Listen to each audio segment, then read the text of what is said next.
Welcome. I'm Jamal Zlika. I'm the creator of Nkọwa, okwu, and we're so excited to have you as a brand new member joining our community. I wanted to make this video to establish a nice lay of the land of the resources that we have available inside of our community, and also kind of be a helping hand in your onboarding experience. There's probably a lot of things that have been sent to you via DM in Slack, or people are reaching out to you saying welcome in the introductions channel, which is all great stuff, but can be very overwhelming stuff for a brand new person. So the aim of this video is to help you onboard with your specific role and to kind of get a stronger idea of what we're working on in this amazing community. So if you go to editor.eboapi.com/getting started, you'll be dropped into the Ebo API volunteer home base website. This link is at the very top of our Slack community. So for example, if I open up here, if you go into our general channel on the left hand side in our Slack community, you can see here at the very top, it will link you to this exact Notion page. So if you click on this at the top of the general channel in our Slack community, it will take you here. So at the very top of this file, we just say welcome and thank you for joining our amazing community. We've been doing a lot of great stuff, and we're only going to be able to do more amazing stuff with more people like you joining. If you click on my name, it will open up a link to Slack, as you saw before, and it will open up a direct DM to me. So if you have any questions about onboarding or confused about something, or if there's just any general question you want to ask me, you can always send me a DM, and I'm happy to answer any of your questions. If you want to have a one-on-one call with me, like you just want to really see me face to face or hear my amazing voice, you can set up a call via my Calendly link, and there are 30-minute meeting opportunities that are available like almost every single day. I try to keep my meetings within weekdays, so hopefully that works within your schedule. If none of the times work in Calendly, feel free again to DM me, and we can find another time. I will always make time for volunteers. So once you get past those links, how do you really get started with contributing for your given role? Well, we try to break up this page into just a couple of steps to kind of get started. The first step is to kind of get a stronger understanding of our volunteer community and our project vision.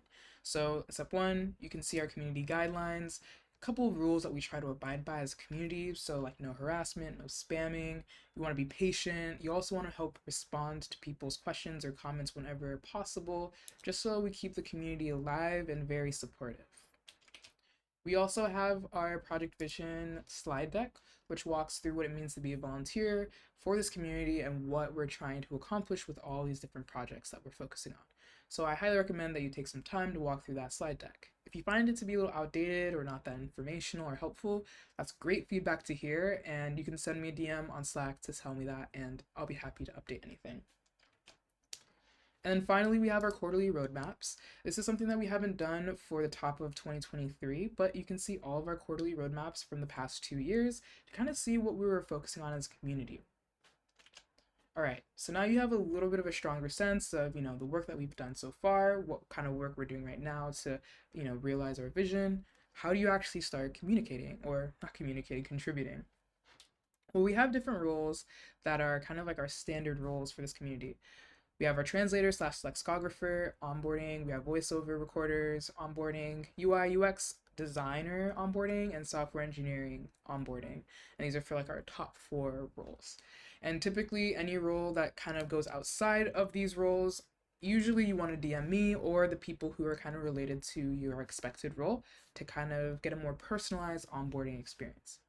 So if you're a translator or lexicographer, like someone who's inputting data, whether that's incipity data, Igbo definitions, Igbo proverbs, anything that has to deal with the content inside of the Igbo API, you would want to go through this onboarding experience because it will tell you to join the translators community in Slack. It will tell you to also create an account for the Igbo API editor platform, and then also request access to be actually able to make those edits.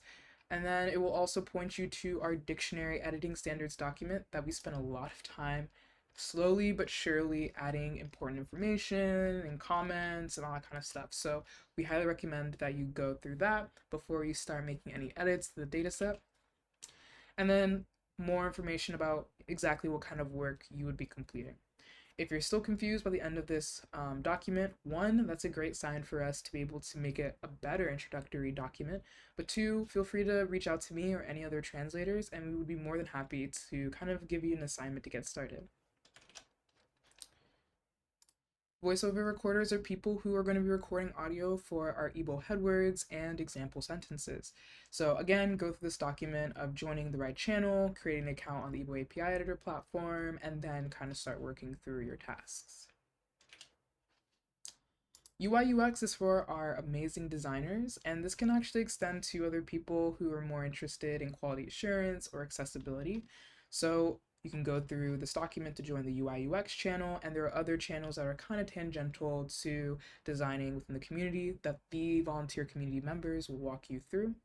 You can also look through a number of our Figma boards to see what kind of designs that we've created so far. We have designs for our main website on desktop and our main website on mobile, our marketing images, our design system that we try to use across all of our products, and so much more. So feel free to kind of, take a look through all the designs and see what is most interesting to you. Step 3 is what I just said, choose a project. Feel free to reach out to people in the UI UX channel to see, what kind of projects are happening. You can also look at the community project section, which I'm going to walk through a little bit later in this video to kind of see what projects are happening at any given time. Or again, DM me. And last but not least is software engineers also have an onboarding page as well. This is a good place for you for you as an engineer to have a better idea of what kind of projects are currently being worked on from a technical perspective. So again, join the right channel, review the project requirements for each of the projects mentioned, and then take a little gander and peruse around the different repos that we have. I think I also need to update this page because we have a lot more technical projects to work through. So after those 2 steps, you should have a better idea of what, kind of goes into your role, but you might still be a little confused about what types of projects you can specifically be working on. So if you scroll down a little bit further, you'll see projects and contributors. This is a perfect area for you to get a better sense of the actual living and breathing projects that are currently happening right now. And we have quite a bit of projects, and I'm not going to walk through every single one and describe the nature of each of them, but please take some time to go through any of these projects that might catch your eye. For example, if you're really passionate about accessibility for digital products, you'll be able to read through this accessibility task force project that walks through the different types of or like the background of the project, the team that's associated with it, and then any resources that might be affiliated with it. Again, we need to update this page. And yeah, we have a lot of projects, so feel free to look around. We have a number of guides that are meant to really help with the process of providing feedback if you don't know who to exactly talk to, but spoiler, I'm probably like the best person to hear any of your questions or feedback. But we have a number of these guides to kind of help, formalize processes that happen over and over and over again. For example, this guide, How to Use the Igbo API Editor Platform, is by far the most important one since a lot of our work ends up going back to the Igbo API Editor Platform. So we have a video walking through kind of like a demo of the platform, and we have a number of GIFs and more videos walking through the nature of the platform, and just explaining every tiny aspect of the platform. So if you have any questions about how a specific feature works or aspect of the platform, you can probably find it in this document. If you can't find any kind of documentation or explanation for something specific for the doc, let me know and I can quickly add it. So that's for how to use the Igbo API editor platform. We also have a guide to kind of walk through how to create an account on the platform.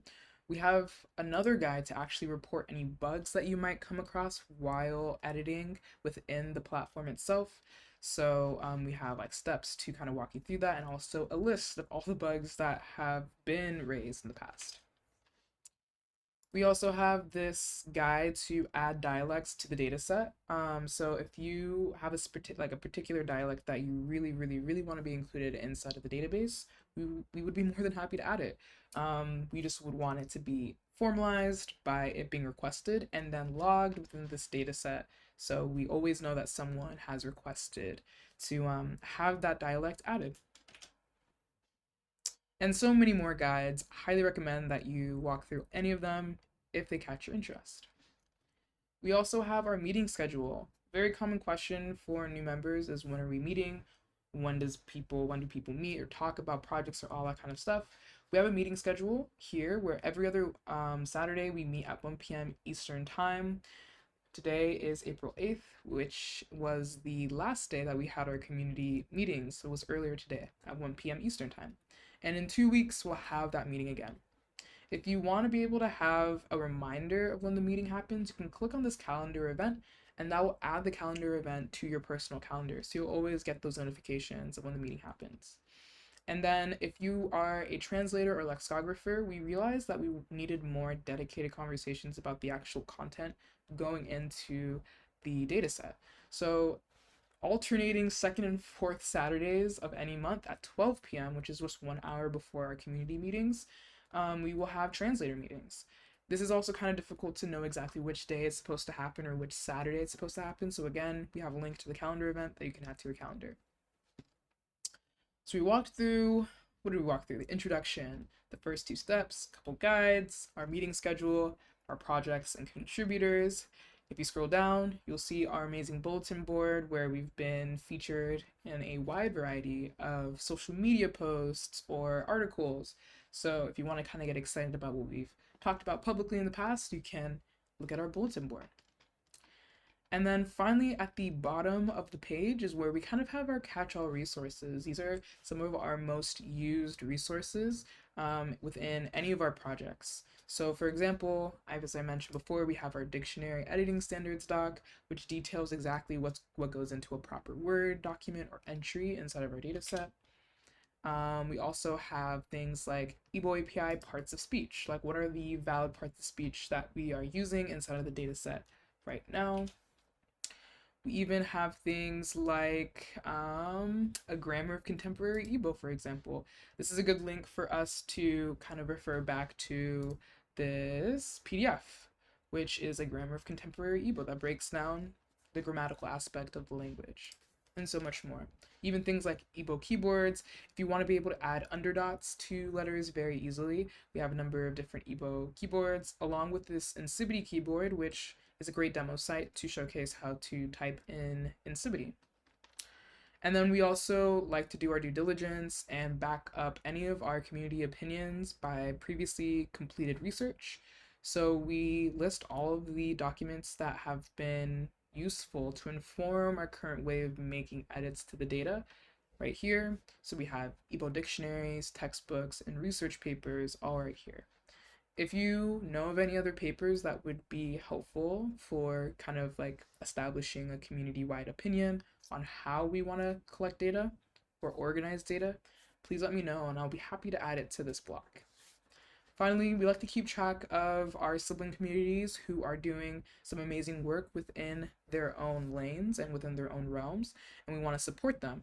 So we keep a short list of all our sibling communities, so you can check them out and see if you're interested in collaborating with them as well. So that's just the lay of the land of this very robust, thick, chunky Igbo API volunteer home-based website, but hopefully that kind of gives you a little bit more insight on how this page is organized. You just really want to focus on getting through these first 2 steps and then asking questions along the way, and people are more than happy to help on Slack. So with all of that, again, we want to say thank you so much for joining our community. We're so excited to have you, and we're looking forward to your amazing contributions.